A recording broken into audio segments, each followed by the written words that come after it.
Doraemon, एक नाम जो सिर्फ एक कार्टून नहीं बल्कि हर बचपन की यादों का हिस्सा है। नोबिता और उसका दोस्त, एक कहानी जो हमेशा एक हैप्पी एंडिंग दिखाती है। लेकिन क्या आपने कभी सोचा है कि इस परफेक्ट स्टोरी के पीछे कुछ ऐसा है जो हमें कभी दिखाया ही नहीं गया?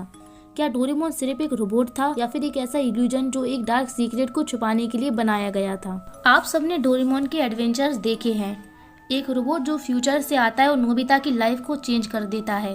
पर क्या आपको पता है कि इस इनोसेंट से दिखने वाले शो के पीछे एक ऐसी कहानी छुपी हुई है जो आपके होश उड़ा देगी? एक ऐसी रियलिटी जो आपको डोरेमोन के हर सीन को दोबारा देखने के लिए मजबूर कर देगी। तो तैयार हो जाइए, क्योंकि आज आप वो जानने वाले हैं जो आपको कभी किसी ने नहीं बताया। इस डार्क रियलिटी को मैंने 5 पॉइंट में डिवाइड किया है। So let start this video. एक थ्योरी कहती है कि डोरेमोन एक कार्टून कैरेक्टर नहीं बल्कि एक एंशिएंट मिस्ट्री है।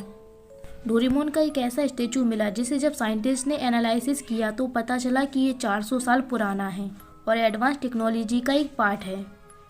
ऐसी टेक्नोलॉजी जो 400 साल पहले पॉसिबल ही नहीं थी। क्या डोरेमोन सिर्फ एक फ्यूचरिस्टिक रोबोट नहीं बल्कि एक ऐसी सिविलाइजेशन का हिस्सा था जो हमसे पहले आई थी? या ये टाइम ट्रेवल का सबसे बड़ा प्रूफ हो सकता है?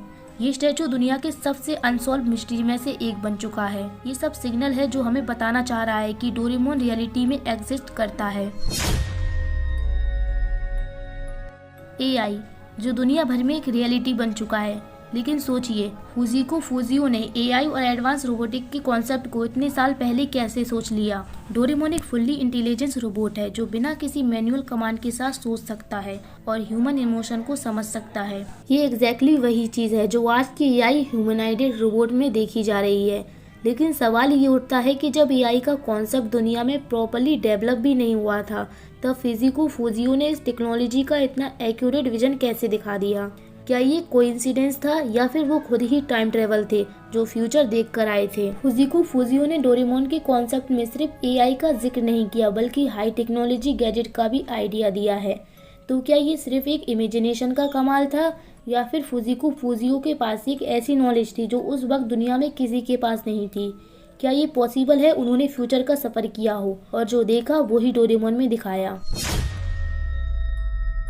क्या आपने कभी सोचा है कि नोबिता का कैरेक्टर इतना हेल्पलेस क्यों है? वो हर टाइम अपनी प्रॉब्लम्स का सॉल्यूशन डोरेमोन के गैजेट्स से क्यों ढूंढता है? पूरा डोरेमोन शो ही एक सपना है, एक इमेजिनेशन जो नोबिता का माइंड उस टाइम क्रिएट करता है जब वो एक एक्सीडेंट के बाद कोमा में चला जाता है।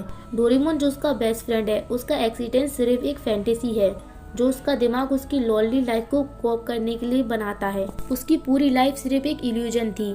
ये मूवमेंट नोबिता के लिए एक रियलिटी चेक था। एक ऐसी दुनिया जो सिर्फ उसके माइंड में थी, उसके ही सामने बिखर जाती है।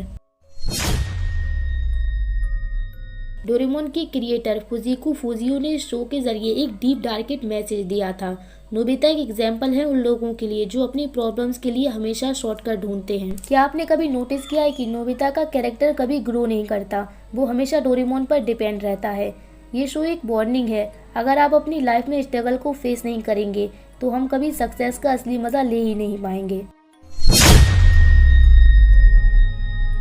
ये थे डोरेमोन शो के 4 ऐसे सीक्रेट जो आपको नहीं पता थे। लेकिन इन चारों पॉइंट को जानने के बाद भी एक थ्योरी का कहना है कि एक्चुअली में डोरेमोन को किसी और ने नहीं बल्कि नोबिता ने ही क्रिएट किया था। लेकिन ये कोई कहानी नहीं बल्कि एक सच है जिसके बहुत सारी प्रूफ भी मिले हैं। अगर आप चाहते हैं मैं इसके ऊपर वीडियो बनाऊं तो प्लीज कमेंट में जरूर बताना, और ऐसी और वीडियोस के लिए वीडियो को लाइक करके चैनल को सब्सक्राइब